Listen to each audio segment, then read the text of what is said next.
Jó napot kívánok, which in Hungarian means good day / good afternoon. I am in Budapest and this is a very special place for me because I spent most of my childhood here actually. I know what you guys are thinking. For every single place that I do a vlog, I say that I've lived there. But it is true, I have lived in a lot of places, but out of all the places where I've lived, I have spent the most time in Budapest. So coming back here is definitely a weird but wonderful feeling, and it's also nice to be able to see it in a whole new light because obviously you don't do the same things when you're, 10, 11, 12 than you do when you're my age now. I am doing a walking tour around the center of Budapest with you guys, so I'm going to be exploring Pest. There are two sides to Buda, there's Buda and Pest, divided by the river Danube, and I'll be staying on the Pest side today. I'll be showing you some of my favorite historical landmarks, some amazing places if it's your first time in Budapest, but also some places that I'll be discovering with you this time around that have opened recently that I didn't have a chance to see during all the other times that I was here. And I'll also be sharing some personal memories with you guys. I have a lot of memories from the city, obviously, having spent so many years here, so pretty much every single thing that I'll be showing you, there is going to be some sort of story behind it. If you get bored, just fast forward. There are going to be chapters in this vlog because I have a feeling it is going to be a long one. My first stop is Hosok, which translates to Hero Square. This is about a 15-minute walk from where I used to live here for about 4 years of my time in Budapest. So I am really happy to be back. It is as beautiful during the day as it is at night. I took a video last night, so I'm going to show that to you right now. Hero Square originally started its construction in the late 19th century, but only finished in 1906. And it's funny because those statues that you see on the left side were originally commemorating Austrian emperors because this used to be the Austro-Hungarian Empire. But after the Second World War, they got changed to Hungarian ones. So this is basically some statues that you see commemorating Hungarian leaders, Hungarian kings. And over here you've got an art museum that hosts some really cool exhibitions from time to time, and then another art space in the back. And then behind this you've got a really famous park that also has the thermal baths, which I'm not going to go to today, but I wish I could show you because it is one of the coolest things that you can do here in Budapest. And it has a zoo, and there are a lot of trampolines that I used to jump on like for hours and hours on end when I was a little kid. The other memory that I have from Hosok is being dragged to an Elton John concert here by my mother when I was about 8 years old. I had no idea who Elton John was, why would you as an 8-year-old? But then I heard him singing the Lion King theme song and I was like, oh, that guy. But there were a lot of fans and everyone was screaming, shouting, waving their hands. And I was just this little kid in the middle, stuck between all these people thinking, why is everyone so obsessed with him? Thankfully, I was not traumatized for life and it's just all really good memories now.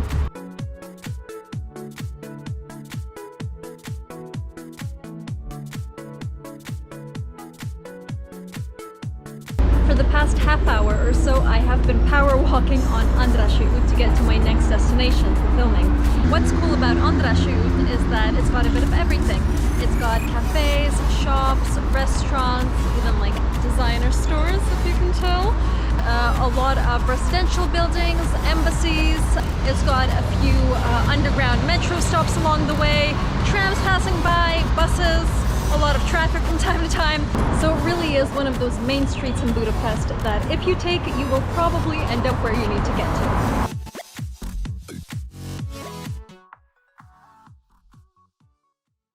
Do I speak Hungarian fluently after all the time that I've spent here? No, I don't. There are a lot of reasons for that. The first one being that I went to an English school and then I went to a French school. So obviously my friends were English, French, international. They don't really have a lot of Hungarian kids in those schools. My family spoke Russian at home. My dad sometimes spoke English to me. But the other reason is that Hungarian is unlike any other language there is. For me, the best technique to learn a language is just to compare it and find things that are similar with some of the other languages I know. In Hungarian, that is close to impossible because even the words that you would think would be similar are completely different. A good example is restaurant. I'm sure that in most languages, restaurant is restaurant. In all the languages that I speak, a restaurant is a restaurant.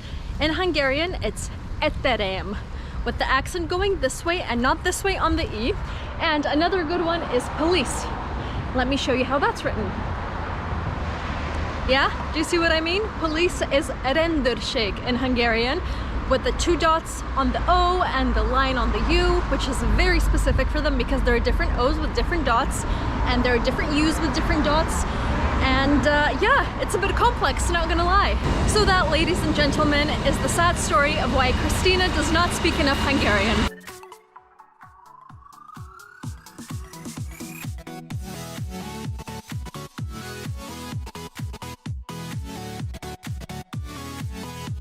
My next stop should be a really interesting one because it will be my first ever time going to a, wait for it, a cat cafe.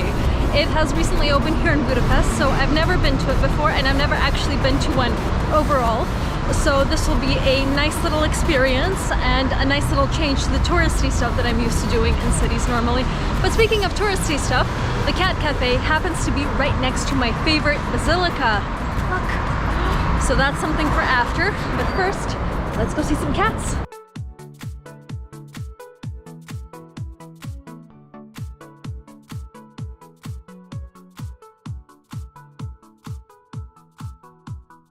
Okay, well, it looks like I have found my perfect spot for the rest of the day. So I'm very tempted to just end the vlog here and then stay here for the rest of time. Oh my word, oh look at her! I can see why people like these cat cafes. I can see why they've become a big thing all over the world. They're also puppy cafes, by the way, which I haven't yet had the opportunity to check out, but I will definitely be actively looking for a puppy cafe as soon as I leave here. Speaking of puppy cafes, Tyson will not be happy that I've been here.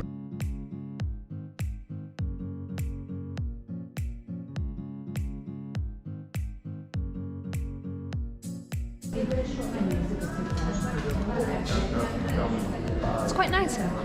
Pretty particular. I expected more like a cheesecake type texture, but this is more, I would say, like panna cotta with maybe like a slice of raspberry jam down the middle and then fresh raspberries on top. Let's try the lemonade now. Raspberry lemonade, obviously, to match the dessert. This is really good. I'm gonna ask for some icing here as well. This is really, really nice. Wonder how they made it. Well, that was a cool experience. Certainly a perfect place to see cats, as they like to say on their logo. And I also found it to be quite amusing. See what I did there? Anyway, the time has come for me to show you guys this beautiful, stunning, magnificent basilica behind me, which is originally known as St. Istvan Basilica, but which somehow got renamed to St. Stephen Basilica by the English, and I'm not sure why that happened, but it was named to honor Hungary's first ever king, and it is currently the 3rd largest church in Hungary. The inside of this is jaw-droppingly gorgeous. I've been a few times before, and I even filmed a tour around the inside as well as on the rooftop where you can see pretty much all of Budapest. I will include the video now, but if you want to see the cameraman's YouTube who filmed that for me, just head to the description below. I've just climbed a lot of stairs to get to the top of St. Stephen's Basilica. But I'll tell you something, you can see the whole city from up here. Let's take a look. And now that you've seen that, I think we should head inside.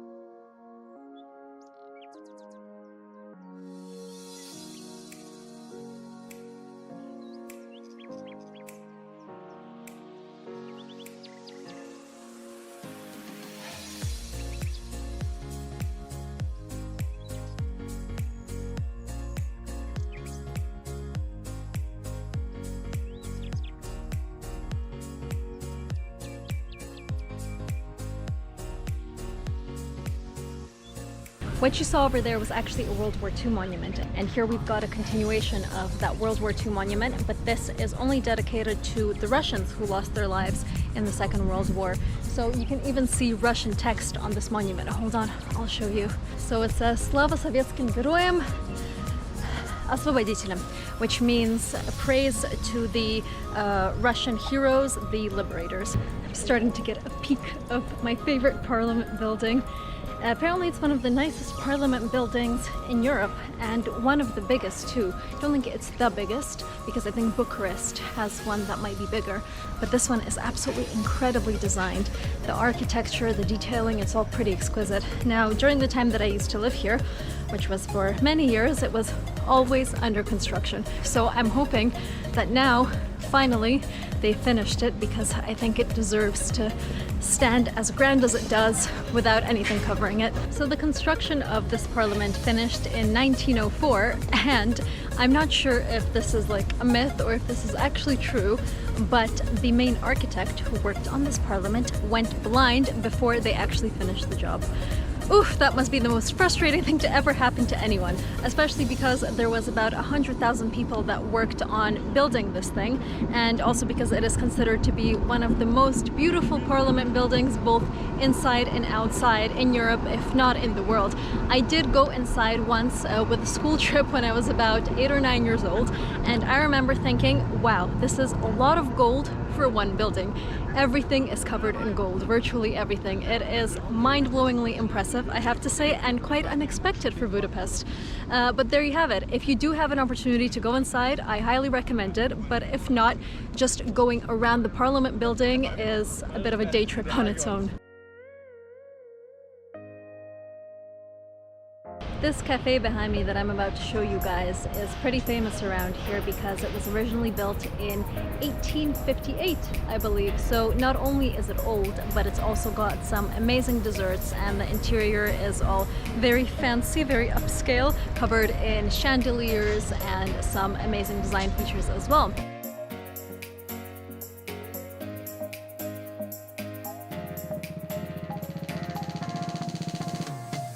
My mom has joined me for this section of the vlog. Say hi, Mom. Hi. Hi, everybody. We are about to enter Vaci, which is the main street in Budapest when it comes to shopping, when it comes to, what else? Restaurants, I guess? Yeah, cafes. Yeah, I guess this street is pretty well known, obviously for its geographical location as well. It's pretty equidistant from the center of Budapest as well as from the Danube. And when you come to Budapest, you will most likely pass through Vaci Street to get to where you need to go to. And when I say Vaci Ut is street in Hungarian. It's street. Stop embarrassing me. Trying to be like cool and local over here. Seriously, so embarrassing, Mom. So yesterday my godmother and I were having a laugh because utka in Russian is duck. So when people read utsa, Russians say utka, and they're like, why is everything called something duck over here? What's up with all these ducks? Yeah. When we used to live here, what was our main purpose for coming to Vaci Street? Did we used to go to the restaurants here? Yeah, to the restaurants, to sit somewhere, to chill, to visit some shops. Yeah, and my grandmother and I would like to come to the McDonald's here. That was a big thing. My grandmother is obsessed with their McFlurry ice cream, so that was what she would get, and I like McDonald's fries. So that was like almost weekly tradition. What do you think? Would you go back to living in Budapest? Me not. No? Why not? I think it's not too active life here, at least for me. My mom needs the parties. Wherever the party is at, my mom is there. I am more of a sort of introverted person where I like to stay home more. But somewhere like Moscow is a much better place for my mom where she currently lives, just because of the active lifestyle that she can lead there. I can see what she means though, but what I've noticed personally from walking around Budapest is that it's become a lot more international. There are a lot of international people here now. I'm hearing all sorts of different languages around me. And also that it's become really artsy and creative, like a lot of vegan cafes, the cat cafe that I went to, a lot of like colorful... Yeah, right, exactly. So something like this, like a lot of really colorful little spots that you wouldn't have seen when we lived here all those years ago. I've shown you some of them, but there's actually a lot more to discover. So if you do come here, always keep your eyes open for something that's just a little bit out of the ordinary here. Do you remember our neighbor used to own a restaurant on a boat Yeah, it's here? still there. It's still there. Okay, let's go see it. So our neighbor, he basically built this business up from the ground, and this business is basically a boat that serves as a restaurant that sometimes stays docked, but then other times gives viewers slash restaurant goers a tour of the Danube. Really clever idea. It did really well, so well that about 15 years later it's still going.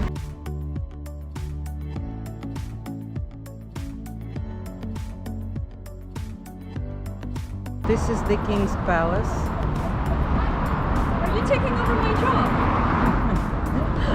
Do I have a new narrator now? No, no, please go ahead. Go ahead. What were you saying? This is the King's Palace, built in 18th century. So Budaoest hills. The Danube divides the city in two parts. So Budaoest hills, and the Pest is very flat side. That's it? Has the tour ended? Has Marina's tour ended? Yeah. Mic drop. I think we need to do a vote below. Who is better at this whole vlogging / travel presenting thing? Is it Kristina or is it Marina? I think, guys, no doubt.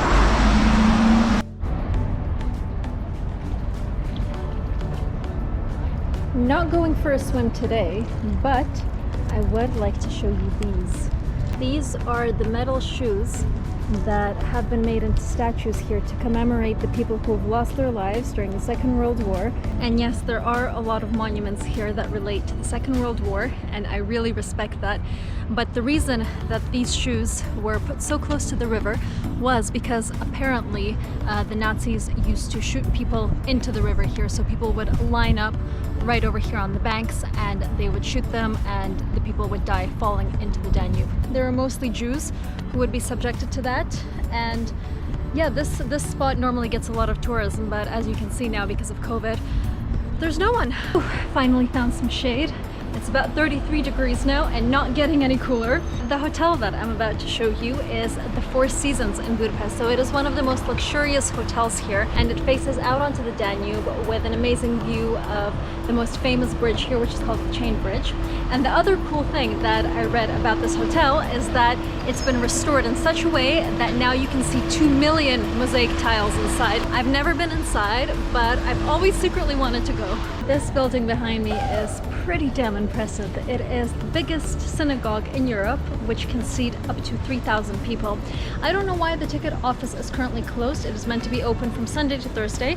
It's now Monday, should be open, but it's not. I was really looking forward to going inside because the only memory I have in there was when I was very young, 6, 7 years old maybe, and I was astounded. Like, my mouth just dropped, and I spent the entire hour that I was in there just looking around me, not believing how grand, how big, just how impressive it was. I highly recommend you Google it if I don't get a chance to go in there right now, because it is definitely the nicest synagogue you will ever see. And if you are here and if the ticket office is open, you cannot miss it. Please, please, please go in. Now, if anyone's wondering what my favorite Hungarian word is within the limited vocabulary of Hungarian words that I do have, it is fölbevaló, which means earring. And why do I like this word so much, you ask? Well, because it combines ever so perfectly all those complex vowels with the little dots and the little lines that I was telling you about earlier. So at every chance that I get to use the word fölbevaló, I use it, and I recommend you do the same. If I ever retire in Budapest, I feel this would be my spot. Look, you've got the statue of a painter here.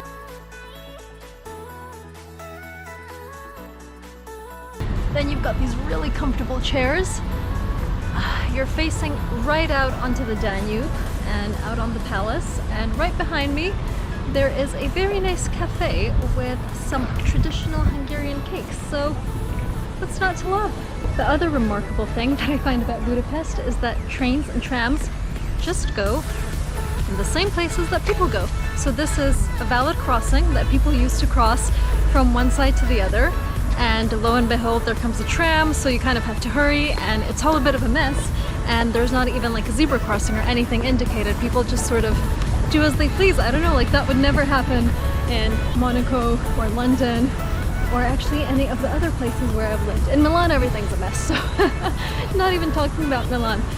But I just thought it was quite a fun thing to see. It is time for lunch now. I am going to a place called Trattoria Pomodoro, which is one of my favorite restaurants. They've got a really cool pizza, which features cheese topped with pears. Bit of an unusual combo, I know, not something that you would normally think of, but it is very, very, very good. just sat down for lunch and I'm curious to see how many steps and how many kilometers I've walked because it does feel like a lot. I'm acting cool, but my legs are falling off under the table. So let's see. Oh my, okay. So I have done 10.5 kilometers filming this vlog for you guys and 15,164 steps. So I think I will have to finish on this because I feel that is a very good achievement to end this vlog on. I will include a little video of the pizza when it comes because it is the main reason why I'm here and it is incredible pizza. So I hope that you enjoyed this vlog. Thank you so much for watching. Please do like, comment and subscribe and I'll see you next time. Ow, ow, ow! Who does sexy lady? Did you guys know that my mom is an award-winning Argentinian tango dancer? Not award. Do you have medals or do you not have medals? I have medals. So but that's not an like award. Say it. I'm an award-winning Argentinian tango dancer. I'm the award-winning Argentinian tango dancer. Boom. Another mic drop. You're welcome.